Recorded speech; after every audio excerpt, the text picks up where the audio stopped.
Yeah.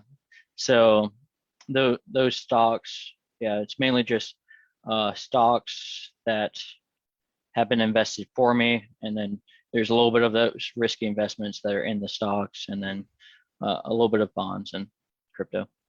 Yeah, and so with the stocks first, I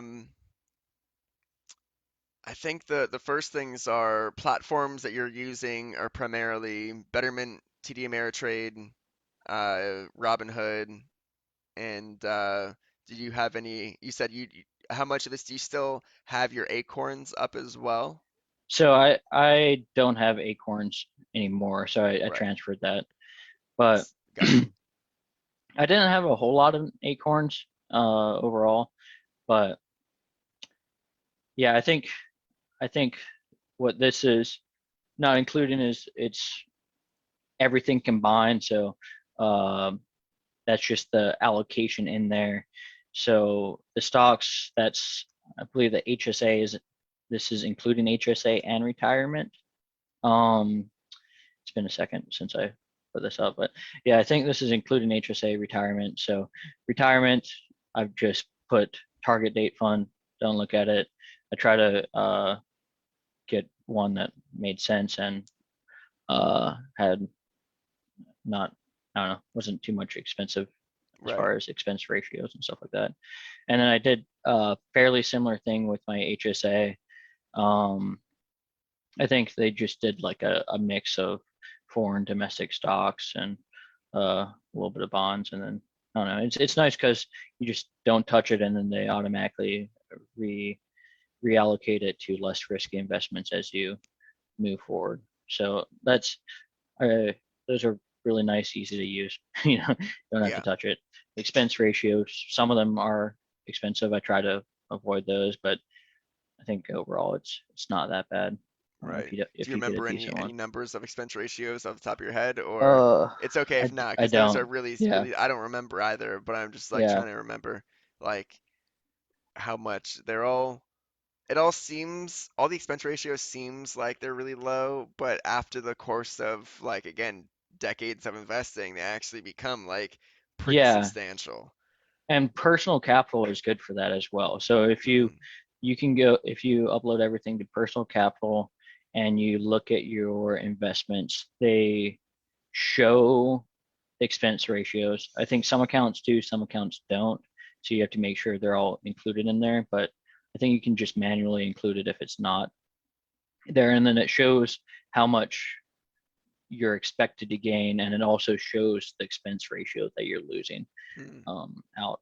So if you, and I did notice there were a few that were like fairly high. I was like, oh, wow, I'm over the long term, I'm losing a lot of money if I keep investing in here. So that I think that was a good tool that Yeah. personal capital has that Mint doesn't. I can break down the stocks a little bit Yeah, please more. do. So what I do for my investing overall is I have I have that risky investment category from the dollar spending. That's basically I don't have dollar cost averaging on it. I just if I see something that I find intriguing, a new technology that I like a lot, or something like I hear in the news and like look into it a little bit, and it seems like a solid investment if I'm feeling like betting and putting a little money in Dogecoin or something like that, I'll just Right. do that. So Right. that's my fun money. But what I do for the stocks, other than that, so every paycheck I get the 401k, the I do Roth contributions to that. So that's 8% of my my paycheck every month, and then Nice. that gets matched 9%. So I think 75% of the 8%, and then they automatically do 3%, no matter what. So works out to Wow. 9% overall. And then I do the HSA. That comes out of my paycheck as well. And then I do dollar cost averaging into stocks, and then I have the three money buckets in Betterment.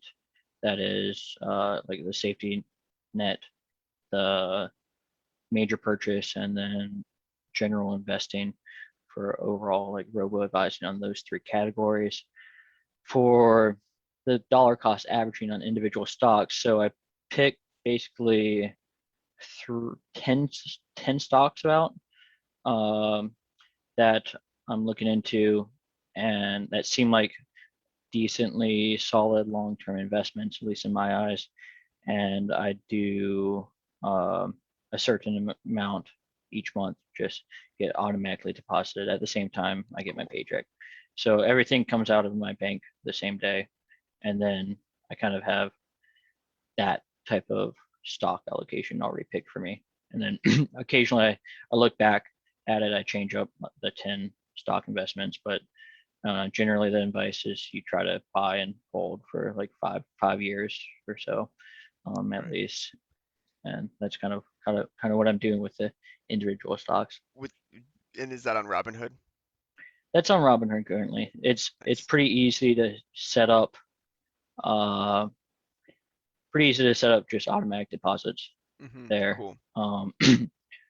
I keep putting off trying to go to a different platform. I'm thinking I might try to move, but really it seems like the issue with Robinhood is if you're doing a lot of day trading and stuff like that, um, then there's restrictions on there, and it seems like there's a few other like safety issues that is might not be as secure as other places. So hmm eventually I'll probably try to probably in the next few months I'll try to move that over, get the same process going, but I just haven't put the time into Do you, do making that you change. do you usually just put in like the same amount every time into these like Yeah, stocks? yeah, Because if you're more like along those lines, like let's just say every month you just do for arbitrary reason, just like $10 a month for whatever reason, it's just like an arbitrary number, yeah, and you usually put seven towards this, one towards that, one towards that, one towards that. So it's like 77%, yeah, 70%, then 10%, 10%, 10% for whatever reason. Just first yeah. name that came, number that came to my mind was seven. So if you're more of like if that's like 100% of the pie that you're usually investing directly into every month and dollar cost averaging into, I think that the one that I would recommend would probably be M1 Finance. If you've ever Okay. heard of that, Yeah, yeah. that's a fantastic platform, and you can rebalance it whenever you want to rebalance it.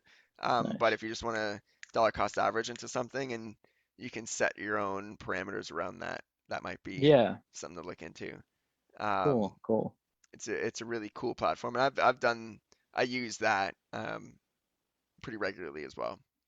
Because Nice. you can pick your stocks, you can pick mutual funds, you can pick ETFs, whatever you want, it's all there. You just allocate what percentage of the pie you want, and it's not, I think it's for free unless you want to take on like their premium services. But, so it's like a pretty cool situation. Um, Okay, cool. Yeah. yeah. Have to look into that as well. And then if somebody else is on M1 and you kind of want to follow them, or if they have their pies public, you can actually invest into their pie too. And it's not Oh, like that's into cool. their pie, but like you'll just take the same allocation and like Yeah, have your yeah. own percentage split. So Interesting. That's a cool concept. yeah, exactly, exactly. And they call it pies, which is why I'm using the word Yeah. pie. But yeah, it's very cool. And then yeah, I like. And then did you say that your employer matches 9% of your retirement? Yeah. So they do 3% automatically. I think it's based off the years you've been employed, it's 3 to 5% they invest automatically for you without you doing anything. Wow. And then they match 75% of the first 8% of that you contribute. 75% of the first 8%, Yeah, of your paycheck. So eight like so percent, 6%, like kind so of. 6%. So 6 plus 3 is where 9 comes from. Gotcha, gotcha, gotcha. That's such a weird way of doing it. Just say like, yeah, Yeah, guys, we'll match 3% regardless, but we'll do like 6% on top of that, you know. So yeah. 75% of the next. I don't know. That's an Maybe they want interesting you to way. contribute a little bit more than 6%. Yeah, I so they don't know. just phrase it as like 8% of I don't know 75% of the exactly how interest. they phrase it, but that's how the math works out. Yeah. That's still a lot of money that they're matching, really Yeah, though. Like it's really solid. that's really It's a high good plan.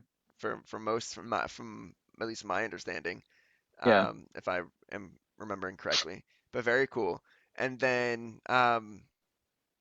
yeah, and so this is all of that. That includes all of the uh, stuff that was not included in the monthly per se. It includes the monthly Yeah. plus your retirement Yeah. focus stuff Yeah. and automated stuff. Yeah. Um, Very cool. So that's just That's yeah, everything. that's everything. Yeah. Yeah, very cool. Very cool. And then any last words before we go into the net assets? Um, I think we're good. If you want to go into like more of the risky things, I could talk about that, or we could wait for later. I think I have that allocated in the net assets. We Okay, actually have it cool. as a line item. So All let's right, talk about sounds good. that. Let's talk about that. I'm pretty sure I do, right? Well, bam.